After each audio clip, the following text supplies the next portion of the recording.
see vist esimest korda elus, kui ma olen kirja pannud need sõnumid, mis on minu hinge kirjutatud. Tavaliselt olen ma eiranud selliseid olukordi, kus ma loen kuskilt paberi pealt maha.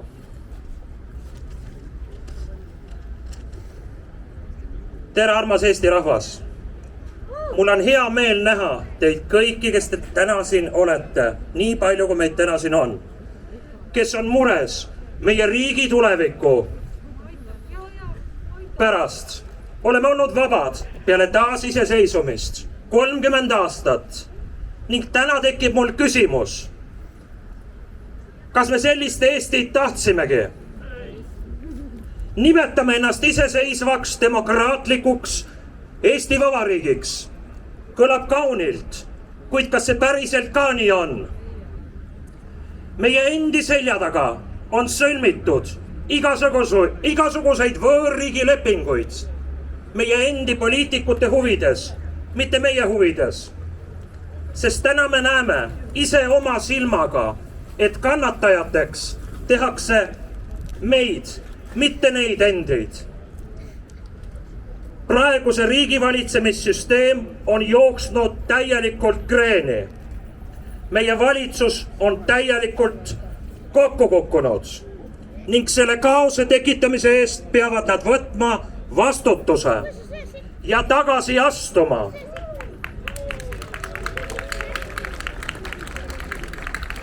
Ning meie, vaba rahvas, peame oma riigi tagasi võtma.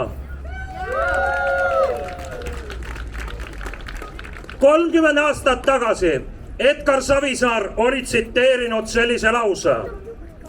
Kas me jääme ootama igaüks oma kodus kinnise ukse taga ja lootma, et ehk läheb see karikas meist mööda või tõuseme püsti ja ütleme selge ei isehakanud võimumeestele?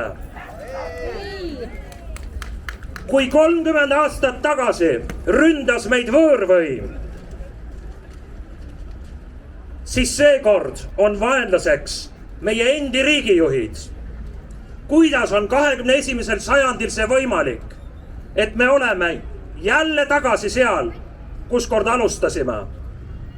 Mis me valesti tegime? Me ei ole otseselt mitte midagi valesti teinud, kui võib-olla ainult see, et me oleme nii hõivatud olnud oma tegemistes, mis on meid pimestanud ning pole isegi märganud, milliseks riigiks on meie enda armas Eesti muutunud.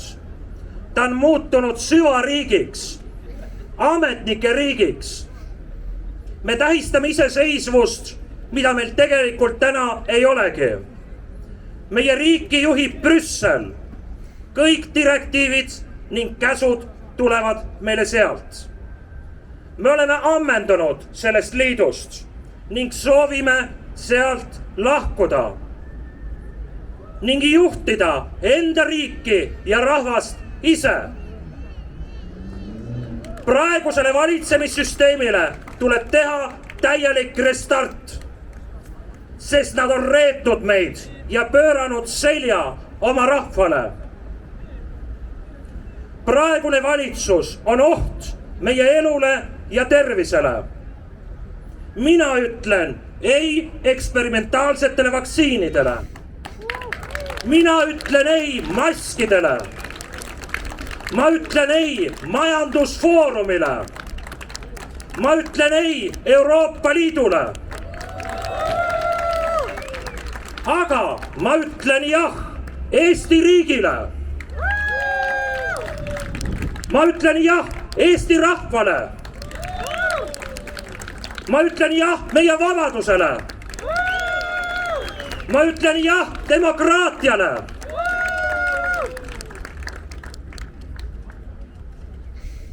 Tsiteerin teile laulusõnu Viimsest reliikviast. Iga mees on oma saatuse sepp ja oma õnne valaja. Ja. Ükskord pahvatab vimm, mis kogunenud salaja. Ja. Minu mõõt on täis saanud tsensuurist, inimõiguste rikkumisest, põhiseaduste rikkumisest ja diskrimineerimisest. Praegused piirangud on kõik vastuolus inimõiguste ning põhiseadustega.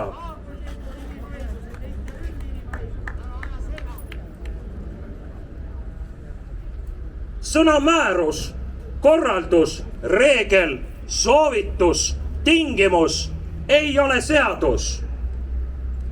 Mina kavatsen vilistada kõikidele piirangutele ning näidata kodaniku allumatust, näidates üles sellega, et ma eelkõige seisan enda õiguste ja vabaduse eest. Ma ei lase kellelgi ära võtta oma õigusi ja vabadust. Siinkohal kutsun kõiki ülesse ühtsusele, õiglusele ning ligimese hoidmisele. Meid on vähe, hoidkem kokku. Tsiteerin samamoodi